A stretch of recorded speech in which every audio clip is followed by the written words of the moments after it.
Hi. They say that middle management is the worst place to be, causes them more stress, because you're not in a position to really make the final decision, and you're not in the position to be able to make everyone under you happy. Well, Joshua got to that place because he passed the impromptu test of leadership. Moses called him to recruit soldiers when the Amalekites came and attacked with a great surprise those tired, weary Israelites on their way to the promised land. Well, being successful in war forged the relationship between these two men of God and opened the door for Joshua's next role. During the entire Exodus march, Joshua served as a faithful servant to Moses. Joshua's intimate relationship with Moses afforded him a very unique education for future leadership as a divinely designated successor of the leader of the nation. So today we're going to see him make that transition from being a soldier and a leader to being a personal assistant. And this story takes place in Exodus 24. At Mount Sinai, God was speaking to the children of Israel. He was getting ready to give the 10 Commandments. And in verse 12, then the Lord said to Moses, "Come up to me on the mountain and be there, and I will give you tablets of stone and the law and commandments which I have written, that you may teach them." So Moses told the Israelites that Aaron and Ur were in charge until he returned. And he started up the mountain. But Moses was not alone. We often overlook verse 13. It said, "So Moses arose with his assistant Joshua, and Moses went up to the mountain of God." As his assistant, Joshua was the only one to be able to go with Moses even partway up Mount Sinai. Now, Moses didn't know how long he was going to have to stay or what he would need, and that means Joshua didn't either. Perhaps Joshua was taken along just so he could help Moses in that strenuous trek. And after all, he didn't even know how big the stones were. He thought, maybe I might need help getting them down. We don't know, but in verses 16 through 18, we see what happens when they got partway up the mountain. Now the glory of the Lord rested on Mount Sinai, and the cloud covered it 6 days. And on the 7th day he called to Moses out of the midst of the cloud. And the sight of the glory of the Lord was like a consuming fire on top of the mountain in the eyes of the children of Israel. So Moses went up into the midst of the cloud and went up into the mountain. And Moses was on the mountain 40 days and 40 nights. Well, if the mountain seemed like it was on fire to all the children of Israel down below, it certainly must have seemed that way to Joshua. Joshua was with Moses for those 6 days before the call came that left him alone. Oftentimes we think about Moses and how there he was in the presence of God. He was surrounded by God's glory. And for 40 days and 40 nights, God spoke to him one-on-one as he received that word from him. But what about Joshua? Joshua was the one who went halfway up the mountain, and the one who was on Mount Sinai halfway up for 40 days and 40 nights, all alone, without the voice of God speaking to him. What did he do? Well, he certainly didn't pack a picnic lunch, and he couldn't call out for delivery. He didn't have any camping equipment, no bedding. Why, he didn't even have a Bible he could read. No internet to get on, nothing. Joshua spent those 40 days alone while Moses was in communion with God. And that's what happens with middle management. They don't really know what's going on, and sometimes you're just left alone. And after 40 days on Mount Sinai, we see what happened, the change that was taking place in Joshua's new decisions he had to make and what happened as a result. You see, 8 chapters and 40 days later, God told Moses to leave the mountain. He told Moses, but he didn't tell Joshua. In Exodus 32, verses 7 and 8, the Lord said to Moses, "Go, get down, for your people whom you brought out of the land of Egypt have corrupted themselves. They have turned aside quickly out of the way which I commanded them, and they have made themselves a molded calf and worshipped it and sacrificed to it and said, 'This is your God, O Israel, that I have brought you out of Egypt.'" Moses quickly got those 2 tablets of stone that God had written on, grabbed them, and starts taking off down the mountains. On his way down, he picked up Joshua. Joshua, who had no clue of what was happening below. Here's Joshua. Didn't know what was going on up with Moses and God, doesn't know what the people were up to. And that's why in verse 17 and 19, when Joshua heard the noise of the people as they shouted, he said to Moses, "There's this noise of war in the camp." But Moses says, "It is not the noise of the shout of victory, nor is it the shout of defeat, but the sound of singing I hear." So it was as he came near the camp that he saw the calf and the dancing. So Moses' anger became hot, and he cast out the tablets out of his hands and broke them at the foot of the mountain. We already know that middle management can be very lonely and hard. And it's because Joshua was not qualified to meet with God in the boardroom. And he was no longer just one of the boys, that he was accepted to hang out in the break room or know what was going on, find out all the gossip, understand what their thinking was. He was stuck in the middle. And that's where he was. This middle management place, being Moses' personal assistant, did not give him an active role in dealing with a situation or even understanding the reasons behind what was happening. See, he was no longer in contact with the people. He didn't know what was going on with Aaron, the Israelites, and even what their sin was all about. You see, he didn't know that they had turned aside from God. They had made that molded calf, and they said that this was their God, the one that was going to lead them out of worship. He was clueless. He had no idea what was going on.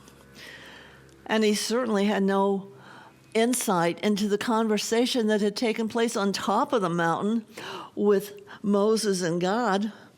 And in Exodus 32, 9 through 15, the Lord told Moses that he had seen how sinful the Israelites were and that he planned to destroy them, and he was going to make another nation out of Moses.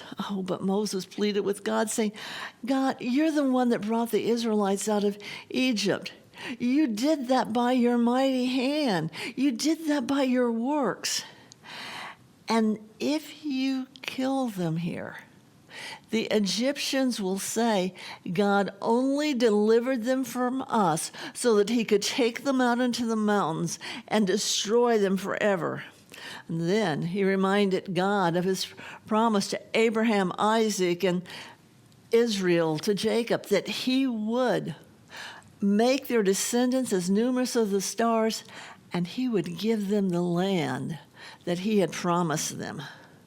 Oh, the Lord listened to Moses, and the Lord relented of what he had planned to do. And so Moses was able to go down the mountain. And not only did Joshua not understand the people, He didn't understand that conversation. He didn't understand the reasons behind what Moses did. Moses, in verse 19, so it was as soon as he came near the camp and saw the calf and the dancing, his anger became hot, and he threw down those tablets that God had written on. Joshua said, Moses, do you realize what you did? That was God's writing. God wrote that, and you just broke it. You broke those 10 commandments, all 10 of them. Joshua didn't understand what was going on, even though he had been so near to the glory of God. For Joshua, being near the glory of God allowed him to receive insight and teaching during those 6 days that he spent with Moses halfway up the mountain. He saw Moses' heart, and he saw the heart of a leader toward God. And he let him know that Moses was God's person in God's place, regardless of what the people had to say about him. Even though everyone else complained about Moses, this allowed Joshua to stand firm in his belief and remain his servant throughout those 40 years, because he knew from that experience that Moses was the one appointed by God. And more than that, it removed the influence of others, the temptation of their unbelief. When they said, where is Moses? We're left all alone. He said, no, God is with us. God is with us. But even in all this, he didn't have complete discernment. He didn't have full understanding of what was going on. Remember when they were starting down the mountain? And Joshua said, oh, I hear the sound of a battle. Joshua heard the commotion, but Moses recognized it for what it was. And being near the glory of God let Joshua know that his current role was that of assistant and not of the leader. And this also allowed Joshua to go where no one else could go. I mean, he couldn't go to the top of the mountain, but he could get close. He could see that fire. He could see God's glory more clearly than anyone else in Israel other than Moses himself. And most of all, it helped Joshua to develop a desire and a longing to be in the presence of God, even when it would put him in a lonely place. Later on, when God told Moses to take the children on into the promised land, to the land that he had promised to Abraham, Isaac, and Jacob, they stopped along the way. And when they did, in verse 7 through 9 of chapter 33, Moses took his tent and pitched it outside the camp, far from the camp, and called it the tabernacle of meeting. And it came to pass that everyone who sought the Lord went out to the tabernacle of meeting, which was outside the camp. So it was, when Moses went out to the tabernacle, that all the people rose, and each man stood at his tent and watched Moses until he had gone into the tabernacle. And it came to pass, when Moses entered the tabernacle, that the cloud descended and stood at the door of the tabernacle, and the Lord talked with Moses. The Israelites understood that God met with Moses in the tabernacle of meeting. And when that happened, everyone would stand at their tent. Everyone would stand far away from where the tabernacle was. And they would stand in their tent and they would worship God from afar. Everyone, that is, except for Joshua. Exodus 33, 10 and 11 gives us a real insight and to this man Joshua and his role as middle management. All the people saw the cloud of standing at the tabernacle door, and all the people stood and worshiped, each man in his tent door. So the Lord spoke to Moses face to face as a man speaks to his friend, and Moses, would return to the camp. But his servant Joshua, the son of Nun, a young man, did not depart from the tabernacle.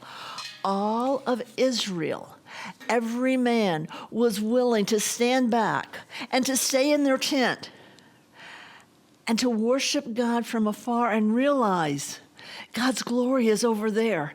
God's glory is where Moses is. I just want to see it. But that wasn't enough for Joshua. Joshua was not content to worship from a distance. He wanted more. He did not want to just see the presence of God. He wanted to be in the presence of God. He wanted everything that God had for him, no matter what it took, no matter what it meant. He knew from experience, from seeing God's presence rest upon Moses and how it changed him, that was what made Moses the leader that he had become. And that was what Joshua wanted for himself. Finding a place in the presence of God for himself would be a lonely place. In order to reach that place, we can't stay with the crowd. We can't just worship when other people worship. We can't just pray at church. We have to, for ourselves, be like Joshua and enter into the presence of God and remain there. Finding that place was the real reason behind Joshua's ultimate promotion from middle management to leader, and what changed him from being a servant of Moses to becoming a servant of God. If you want to rise to the place that God has called and created you to be, it's going to take more than just a church attendance, more than just an occasional Bible reading. It's going to take you spending those alone times with God, even as Joshua did, to enter into his presence on a one-on-one basis and realize God wants to talk to you. He wants to get personal with you the same way that he did with Joshua and the same way that he did with Moses.